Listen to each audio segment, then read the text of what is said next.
Alright, we spotted a pretty good muley over here just off this cut, and we're kind of pushing to get over there. He's still bedded, and we're hoping he'll stay bedded until we can get over there, but he looks to be a pretty nice buck. And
Well, we put an arrow in one, and I'm not sure on my shot placement. We watched that buck from way off and bedded him. Got in here, and we spooked there was a little buck bedded below him, and we spooked him out. And we thought for sure he'd be getting up with that buck. He didn't. And so we sat there from 4 o'clock all the way to, it's now 5:45. Buck hadn't got up, and well, actually it's 6 right now, and buck hadn't got up. I guess looking at my clock now, it was about 6:50. I'm like, we must have bumped him out of here coming in. So I'm like, all right, I'm just gonna draw, walk a few steps, let down, take a breath, draw, walk a few steps. And I did that 3 times and walk up to the ledge, and he's laying there at 10 yards, kind of quartering away with his back, and I hit him right behind the shoulders and shot him with a 2-inch 3 blade. Penetration wasn't the greatest, but I mean, he was hurting. He ran off, and he looked like he was gonna go down, and he didn't, and it kind of scared us. So we ran over the top of the hill to try to get eyes on him, and he had actually went down, and we spooked him, and he ran way across this drainage. And so we kind of marked the last place we saw him. We're gonna go get our boots back on, go get my arrow, and go back to the truck, and we're gonna make a big loop around, try to glass down in there first, and give him some time, and hopefully he's laying right over there. Well, we got over here and found the arrow. It looks like from the blood I've got on it and the fat, it's all about that much penetration. Just not great, but it's definitely bent. So I mean, it contacted something hard, and the tips rolled over. So I'm hoping it come through and hit that offside shoulder is what I'm hoping. You know, I know I at least got 1 lung on him. I know I didn't get 2. I feel like if I got 2 lungs, he would be laying over there, but he did go down, and we jumped him. So we're just gonna give him some time. We're gonna ease back to the truck and just see what happens. Stay tuned. Well, it's kind of a long, sleepless night last night. We ended up walking down in here. We spooked that deer yesterday. We gave him some time, and right before dark, we went down there and kind of looked. We didn't find any blood or any kind of signs, so we went back, put the footage on the computer. We slowed it down. We paused it. We watched it over and over and over and over, and now we're really questioning the shot. I hit him right at the top of the shoulder blades. It's angling forward, and we know it hit that offside shoulder just by the way he was running. We looked up a bunch of diagrams and anatomy photos on the internet, and I'm just not sure at this point. It's going to be 50-50. I could have caught 1 lung, or, you know, depending on which diagram you look at, I may have caught nothing and just hit the ball on that front side offside shoulder, because it was a super steep angle. You know, looking back, I haven't had that many shots straight down on animals, and I should have backed up behind those shoulder blades a little further than what I was thinking. I was just thinking right behind the shoulder, you know, and you know, that's not the case. So we're gonna go down here and grid this drainage out just to be double sure. You know, if I didn't hit that offside lung and I didn't catch any vital, this deer's not gonna die. So we're gonna go walk it out, and maybe we'll get lucky and find him. Well, we just came back up out of the drainage. We've been down there for a couple hours walking around, going through the brush. We found no blood, no sign. We can't find the deer. You know, we just keep going over and over and reanalyzing. It's got me second guessing my broadhead. Did it, you know, it was mechanical. Did it open or did it not? You know, I've looked back at the video, you know, as he's running off. There's no exit wound, but the entry wound, there's no blood coming out of the entry wound, which concerned me last night.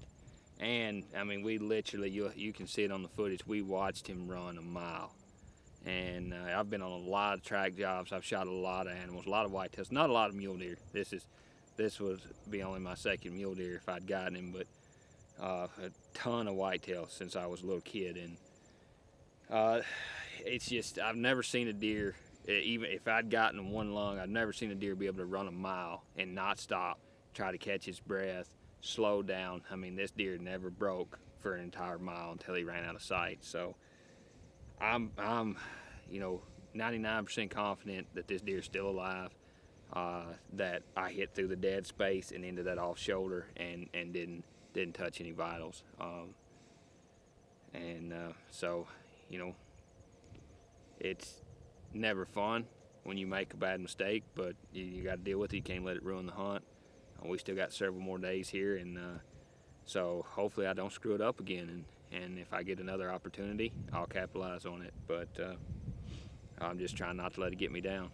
And I'm sick about it, but it's like I don't know anything else we can do about it. You can get mad, you can throw a fit and not hunt or whatever, ruin the rest of your trip. And regardless, JC's got a tag, and we're here for 6 more days, and it's like you could let it ruin the trip. But I've been there and done that before, so like I said, I'm pretty confident this deer's still alive, and a couple of days we may see him limping around. So we're gonna try to stay upbeat and move forward from here.